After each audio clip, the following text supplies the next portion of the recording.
अफगानिस्तान में तालिबान की वापसी के बाद किस तरह भय और दहशत का माहौल है, उसकी तस्वीरें दुनिया के सामने अब आने लगी हैं। काबुल में हर तरफ अफरा तफरी का माहौल है और तालिबान से डरे इस सहमे लोग किसी भी सूरत में अफगानिस्तान छोड़कर जाने को आमादा हैं, भले ही इस कोशिश में उनकी जान चली जाए। इसी बीच अफगानिस्तान से एक तस्वीर सामने आई है जिसमें कुछ महिला पत्रकार बुरके में तालिबान लड़ाकों के सामने प्रदर्शन करती हुई नजर आ रही हैं। उन्होंने अपने हाथों में पोस्टर ले रखा है जिसमें लिखा है कि वो अपने अधिकार चाहती हैं, कि वो काम पर जाना चाहती हैं। अफगानिस्तान पर तालिबान के कब्जे के बाद से डर से महिलाएं घर से नहीं निकल रही हैं।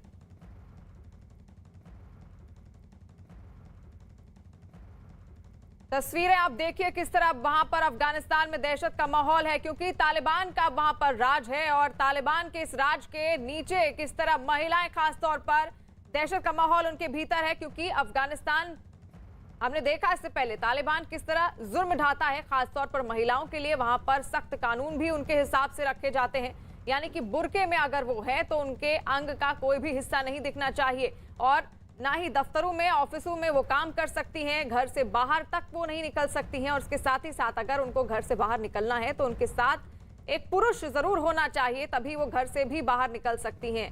और ऐसे माहौल में रहना अब वाकई वहां पर दहशत का माहौल फैल गया है अफगानिस्तान में, खासतौर पर जो महिलाएं वहां पर मौजूद हैं उनके लिए।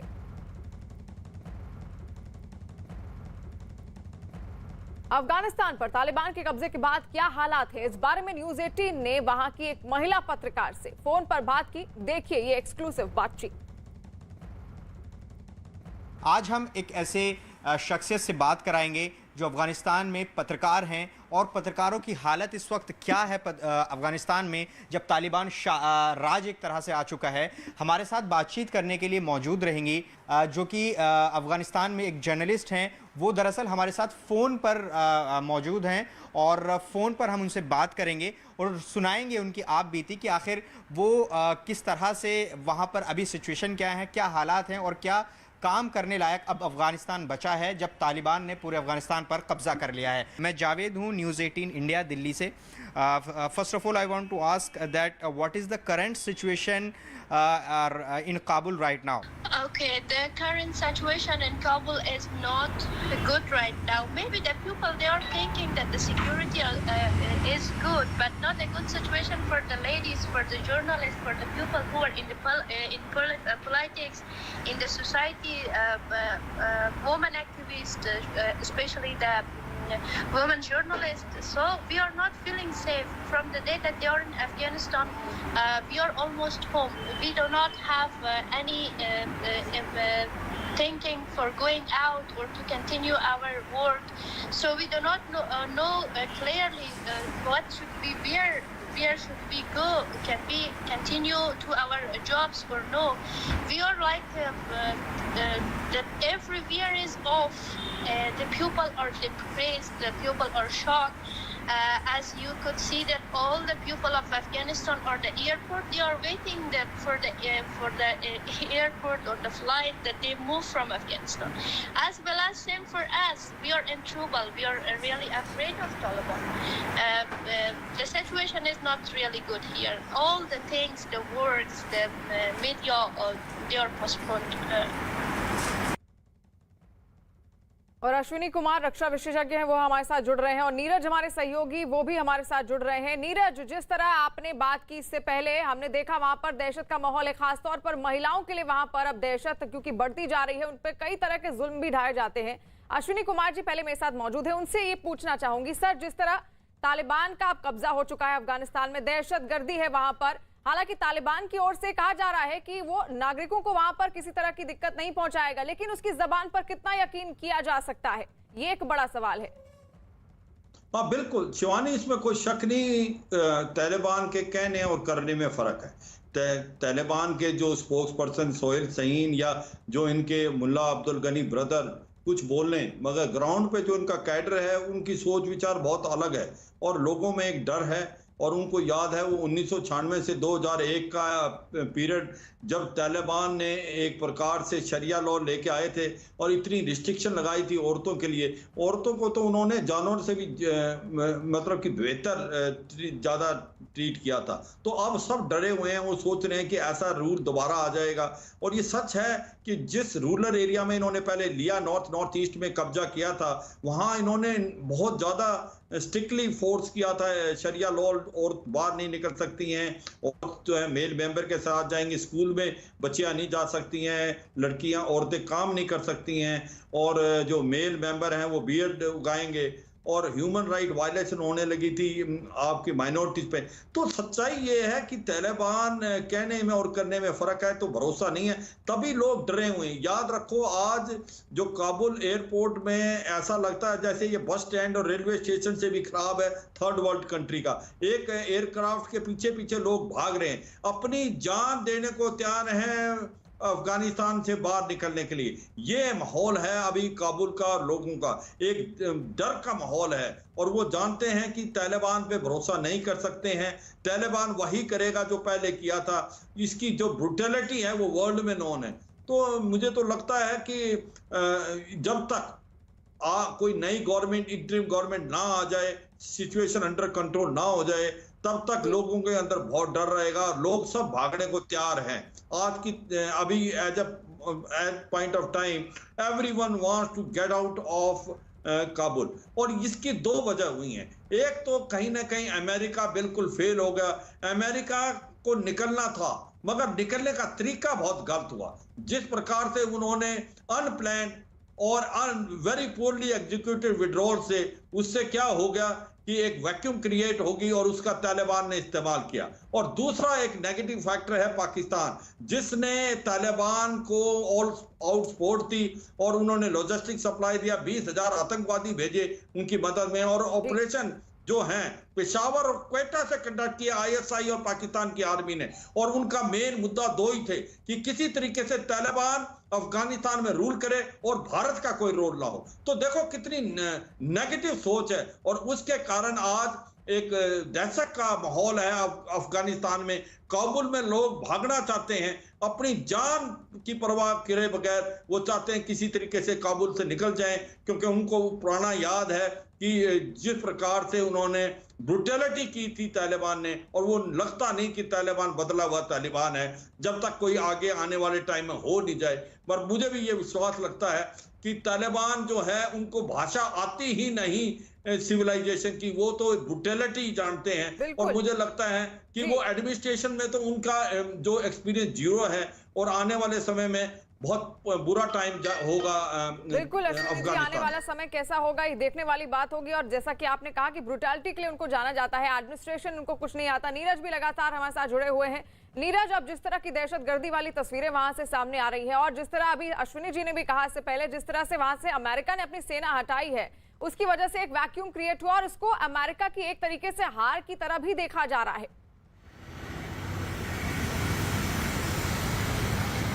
देखिए, अमेरिका की तो असफलता है, लेकिन आपको याद होगा 2001 में अक्टूबर नवंबर में जब अमेरिकी फौजों ने काबुल पे कब्जा किया था तालिबान को हरा के, तब वहां के लोग काबुल में आना चाहते थे, काबुल में भीड़ थी लोगों के आने की। लेकिन आज की जो स्थिति है, लोग काबुल से बाहर भागना चाहते हैं, जो लोग डरे हुए तालिबान से। देखिए, अगर घरेलू मोर्चे की बात करें तो शरिया कानून तो तालिबान लागू करेगा, लेकिन अंतर्राष्ट्रीय समुदाय से वो अपने संबंध कैसे रखता है, ये देखना महत्वपूर्ण होगा।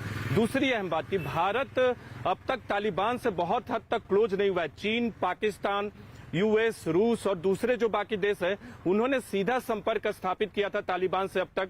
लेकिन भारत का झुकाव ज्यादातर अभी तक अफगानिस्तान सरकार, गनी जो कि पूर्व राष्ट्रपति अब हो चुके हैं, उनसे था, लेकिन तालिबान से संपर्क कम था। लेकिन एक बार अगर तालिबान का शासन आता है तो भारत के लिए भी कहीं ना कहीं तालिबान से आपको संपर्क स्थापित ही करना होगा, क्योंकि अगर आपने तालिबान को अपने हिसाब से नहीं चलाया तो वो तालिबान पाकिस्तान के जरिए कश्मीर में आतंकवाद को बढ़ावा दे सकता है। इसके अलावा पाकिस्तान और चीन बहुत क्लोज है आज की तारीख में तालिबान से। तो अगर तालिबान से भारत ने संपर्क स्थापित नहीं किया तो चीन और पाकिस्तान भारत के हितों के खिलाफ तालिबान का इस्तेमाल कर सकते हैं। तो भारत की एक कोशिश होगी कि आने वाले वक्त में धीरे धीरे, अभी तो वेट एंड वॉच है, लेकिन धीरे धीरे आप संबंध बढ़ाइए तालिबान से, क्योंकि एक रूस ने एक तरह से ये कह दिया है कि वो तालिबान की सरकार को वैधता देगा। दूसरे देश जो दोहा की बैठक में शामिल थे, आपको याद होगा 10 और 12 को बैठक हुई थी, उसमें 10 से 12 देश थे, इसके अलावा संयुक्त राष्ट्र और यूरोपियन यूनियन था। उनका साफ कहना था कि वो तालिबान की सरकार को, हिंसा के बल पे आई सरकार को मान्यता नहीं देंगे। हालांकि तस्वीरें आएंगी अभी, लेकिन उस तरह की हिंसा नहीं दिखती है अभी तक मीडिया माध्यमों में जिस तरह की उम्मीद की जाती रही है। तो देखना होगा कि तालिबान का शासन कैसा रहता है। अगर वो अपने आप को सॉफ्ट रखते हैं तो अंतर्राष्ट्रीय समुदाय का ओपिनियन भी उनके प्रति बदलेगा। लेकिन अब आज की तारीख में अर्पिता, तालिबान अफगानिस्तान में एक सच्चाई है और उसको तमाम देशों के अलावा भारत को भी स्वीकार करना होगा। जी बिल्कुल नीरज। और वहीं बड़ी खबर अफगानिस्तान से, जहां आम लोगों की जिंदगी नर्क जैसी हो चुकी है। डरे सहमे लोगों के सामने जहां रोजी रोटी का संकट है, वहीं जान बचाने के भी लाले पड़े हुए हैं। काबुल से एक हैरान कर देने वाला वीडियो सामने आया। काबुल एयरपोर्ट पर घुसने की कोशिश कर रहे एक आदमी पर तालिबानी आतंकी गोली चलाता हुआ दिखाई दिया। इन दुश्वारियों के बीच अफगानिस्तान तालिबानी दहशतगर्द मौज मस्ती करते हुए दिखाई दे रहे हैं। देश के अलग अलग इलाकों से ऐसी तस्वीरें आ रही हैं जिनमें तालिबानी लड़ाके काबुल पर कब्जे के बाद जश्न मनाते हुए दिखाई दे रहे हैं। तालिबान के जश्न की ये तस्वीरें वाकई हैरान करने वाली हैं। ये जश्न उस वक्त मनाया जा रहा है जब अफगानिस्तान के आम नागरिकों की जिंदगी पर आ बनी है, बल्कि सैकड़ों परिवार ऐसे हैं जो अपनी जान बचाने के लिए मौत से रेस लगा रहे हैं। तस्वीरें आपके सामने हैं, किस तरह तालिबानी लड़ाके जश्न मना रहे हैं।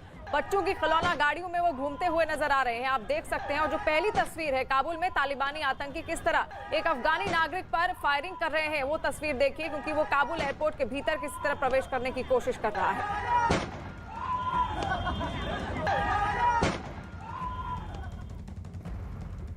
काबुल से एक हैरान कर देने वाला वीडियो सामने आया है। इस वीडियो में काबुल एयरपोर्ट पर घुसने की कोशिश कर रहे एक आदमी पर तालिबानी आतंकी गोली चलाता हुआ दिखाई दिया। वीडियो में देख सकते हैं कि कैसे एक आदमी काबुल से निकलने के लिए दीवार फांदकर एयरपोर्ट के अंदर दाखिल होने की कोशिश कर रहा है, जिसे देखने के बाद वहां मौजूद एक तालिबानी आतंकी ने उस पर गोली चला दी। तस्वीरें आपके सामने हैं, ये उस वक्त की तस्वीरें हैं जब वो शख्स भीतर जाने की कोशिश कर रहा था एयरपोर्ट के अंदर। काबुल एयरपोर्ट में फ्लाइट पकड़ने, वहां जो प्लेन्स खड़े हैं, जो विमान खड़े हैं, उनके जरिए कोशिश थी उसकी कि अगर कोई विमान खड़ा होगा तो वो वहां से निकल जाएगा, क्योंकि तालिबान के ऊनी पंजे से उसको बचना था। लेकिन तुरंत तालिबानी लड़ाके ने उस पर गोली चला दी।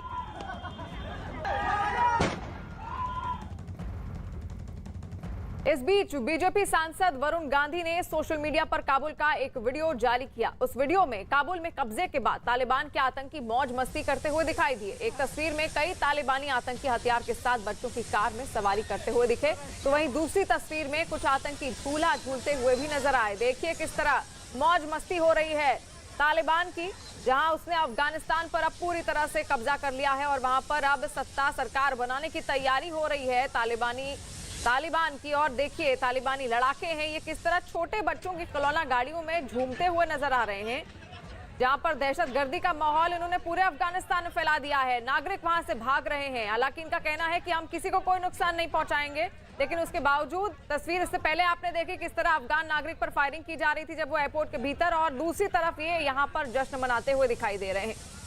ये तस्वीरें देखिए, ये डराने वाली तस्वीरें हैं, क्योंकि इन्हें मौज मस्ती के अलावा कुछ सूझ नहीं रहा है इस वक्त। इनको भी लग रहा है कि इतनी आसानी से इन्होंने पूरे अफगानिस्तान पर कैसे कब्जा कर लिया, इसको एक बड़ी सफलता के तौर पर देख रहे हैं।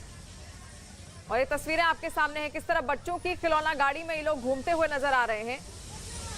खुद बच्चे बने हुए हैं ये सभी तालिबान लड़ाके, और वहां अफगानिस्तान में दूसरी ओर दहशतगर्दी का माहौल इन्होंने पैदा कर दिया है।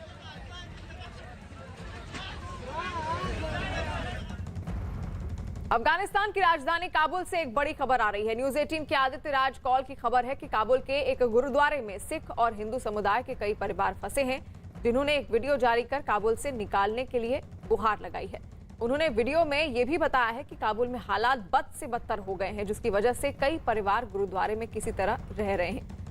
ये परिवार गुरुद्वारे के भीतर इन्होंने शरण ली हुई है और लगातार भारत सरकार से ये अपील कर रहे हैं कि किसी भी तरह से इनको यहाँ से निकाला जाए।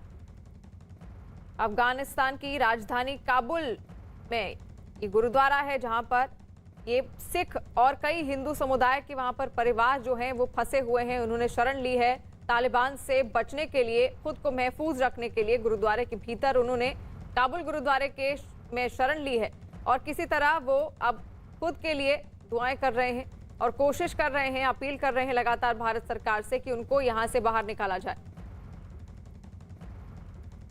ਅਫਗਾਨਿਸਤਾਨ ਦੀ ਸਾਰੀ ਸੰਗਤ ਵੱਲੋਂ ਬੇਨਤੀ ਹੈ ਜੋ ਕਿ ਇੱਥੇ 285 ਸਿੱਖ ਹਿੰਦੂ ਸਾਡੇ ਵੀਰ ਭਰਾ ਅਸੀਂ ਗੁਰਦੁਆਰੇ ਦੇ ਅੰਦਰ ਹਾਂ।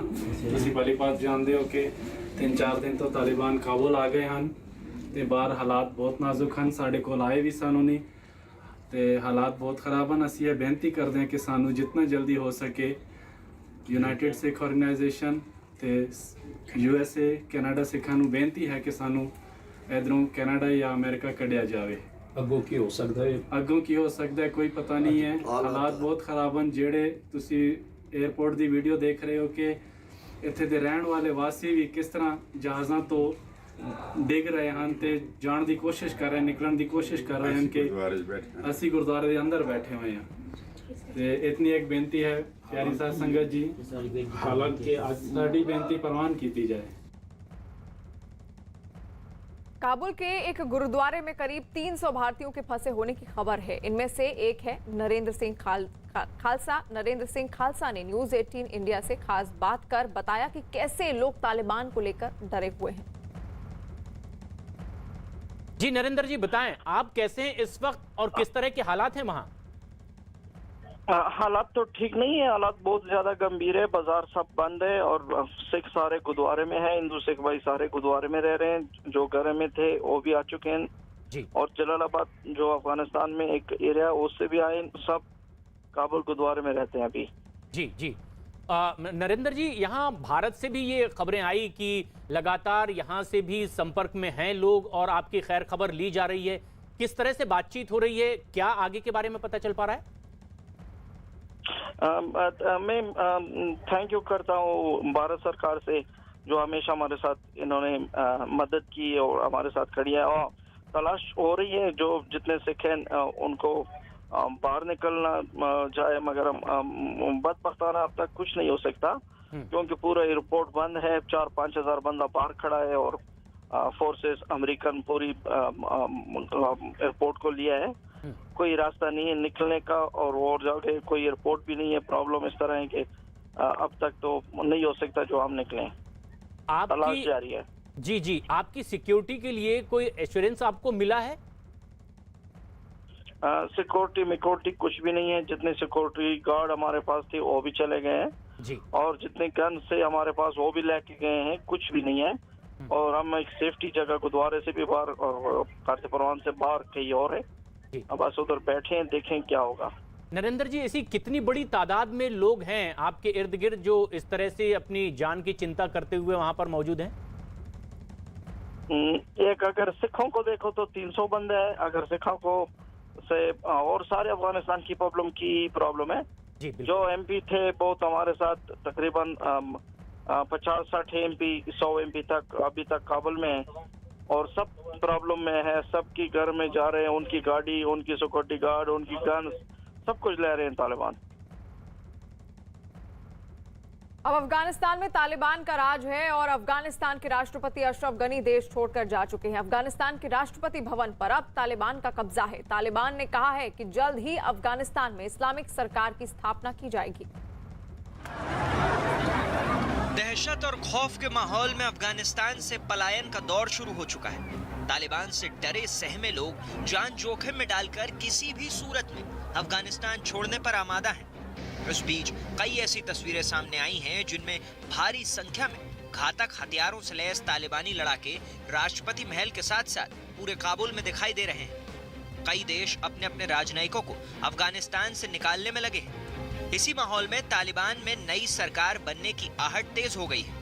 अफगानिस्तान पर तालिबान राज कायम करने में जिन नेताओं ने बढ़ चढ़कर हिस्सा लिया, उन्हें इस्लाम के नाम पर बन रही सरकार में भागीदारी मिलना तय है। I hope soon it will that an Afghan inclusive Islamic government to be formed. Who will head the government, sir? Any idea? No, not known as yet. So it is up to our leadership and also our talks with other influential side, Afghan side. So then it will be decided. हालांकि तालिबान की तरफ से अभी उनके नेता के नाम का ऐलान नहीं किया गया है, लेकिन जानकारों का मानना है कि जिस तरह तालिबान का संगठन काम करता है, नई सरकार के गठन में उसी की तस्वीर सामने आ सकती है। तालिबान में पूरे संगठन का एक मुखिया होता है, जिसे अमीर उल मोमिनीन कहा जाता है। संगठन के सबसे बड़े इस पद पर अभी 60 साल के मौलवी हिब्तुल्लाह अखुंजादा काबिज है। मौलवी हिब्तुल्लाह अखुंजादा को इस्लामिक कानून का जानकार माना जाता है, जो इससे पहले तालिबान के पूर्व जस्टिस थे। हिब्तुल्लाह अखुंजादा के हाथ में ही तालिबान के राजनीतिक, धार्मिक और दूसरे मामलों पर अंतिम फैसला लेने का अधिकार है। हिब्तुल्लाह अखुंजादा तालिबान के सर्वोच्च नेता उस वक्त बने थे जब 2016 में अमेरिका ने एक ड्रोन हमले में तालिबान के सर्वोच्च नेता अख्तर मंसूर को अफगानिस्तान पाकिस्तान सीमा के करीब एक ड्रोन हमले में मार गिराया था।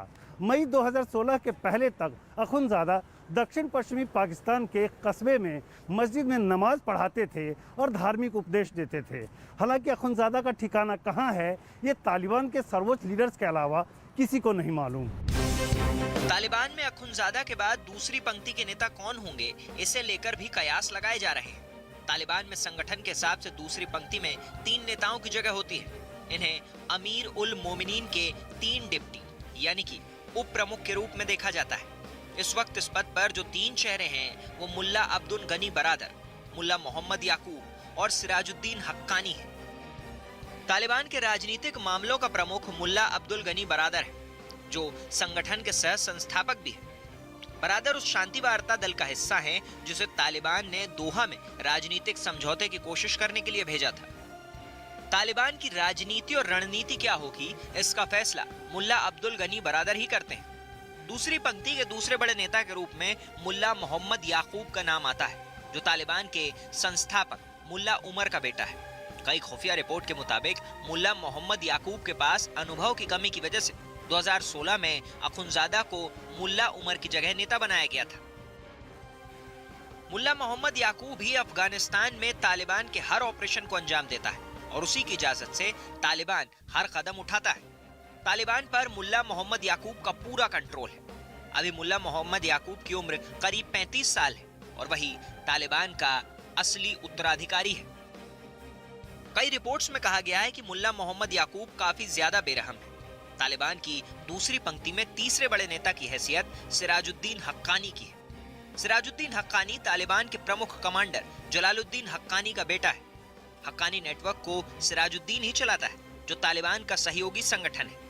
ये संगठन पाकिस्तान और अफगानिस्तान सीमा पर तालिबान की वित्तीय और सैन्य संपत्ति की देखरेख करता है।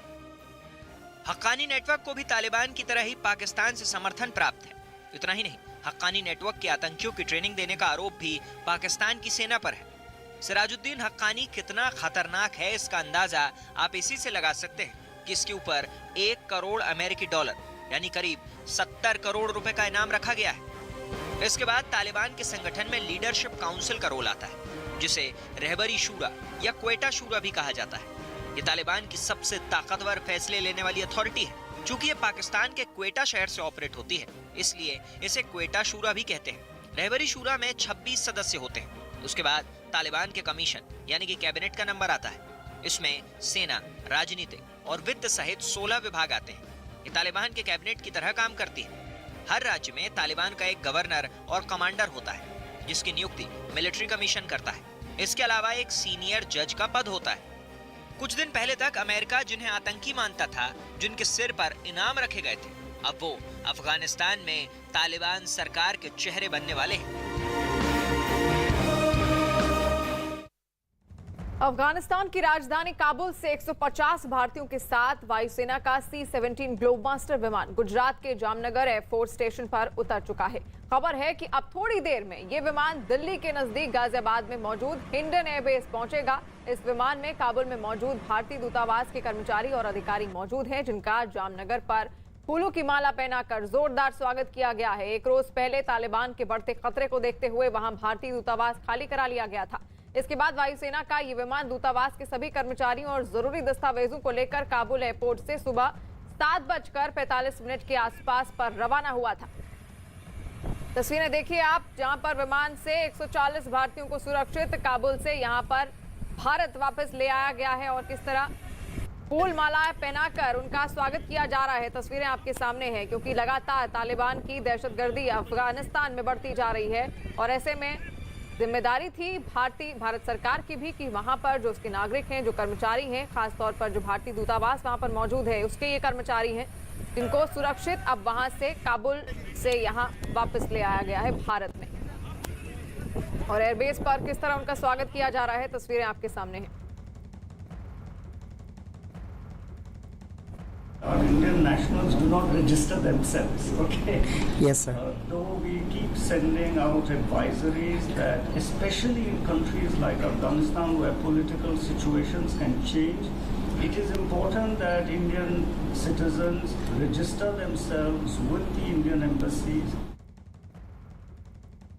दिल्ली के नजदीक गाजियाबाद के हिंडन एयरबेस पर थोड़ी ही देर में वायुसेना का C-17 ग्लोबमास्टर विमान पहुंचेगा। इस विमान से काबुल में भारतीय दूतावास की सुरक्षा में तैनात ITBP के जवान हैं, जिनके परिवार के लोग उनके स्वागत के लिए हिंडन एयरबेस पहुंच गए हैं। अब से कुछ ही देर में हिंडन एयरबेस पर उनका इंतजार किया जा रहा है, क्योंकि C-17 ग्लोबमास्टर जो काबुल गया हुआ था और वहां से जितने भी कर्मचारी थे उनको वापस ले आया गया है, जो भारतीय दूतावास में मौजूद थे, और कुछ ही देर में हिंडन एयरबेस पर विमान पहुंचेगा। बहुत धन्यवाद देना चाहेंगे हम भारत सरकार के लिए, जो सुरक्षित हमारे जो जवान हैं, हमारे राजदूत हैं, जितने भी सभी लोग सुरक्षित वहां से वापस आए, उनमें भारत सरकार के लिए हम धन्यवाद दें। जम्मू कश्मीर के रहने वाले आदिल रसूल के परिवार वाले बेहद चिंतित हैं। आदिल रसूल अफगानिस्तान के काबुल की एक यूनिवर्सिटी में काम करते हैं। वो असिस्टेंट प्रोफेसर के तौर पर यूनिवर्सिटी में पढ़ाते हैं। अफगानिस्तान में तख्तापलट के बाद परिवार वालों ने सरकार से आदिल रसूल की सुरक्षित वापसी की गुहार लगाई है।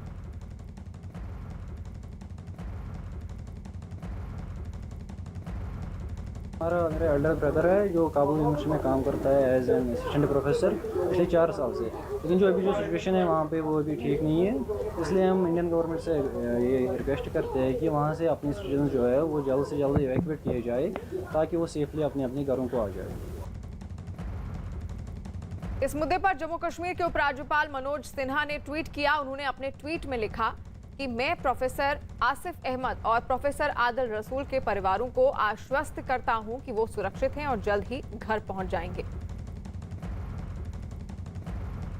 तालिबान का नाम सुनते ही जहन में जो तस्वीरें आती हैं, उनमें हर तस्वीर बेइंतहा क्रूरता की कहानी कहती है। बात बात पर महिलाओं को सरेआम सजा देना, आतंकी फरमान की अनदेखी करने पर मासूमों को गोली मार देना, पुरुषों को पत्थर मार मार कर मौत के हवाले कर देना, तालिबान की क्रूरता के ऐसे तमाम सबूत हैं जो अफगानिस्तान में उसकी वापसी के साथ ही एक बार फिर लोगों को डरा रहे हैं।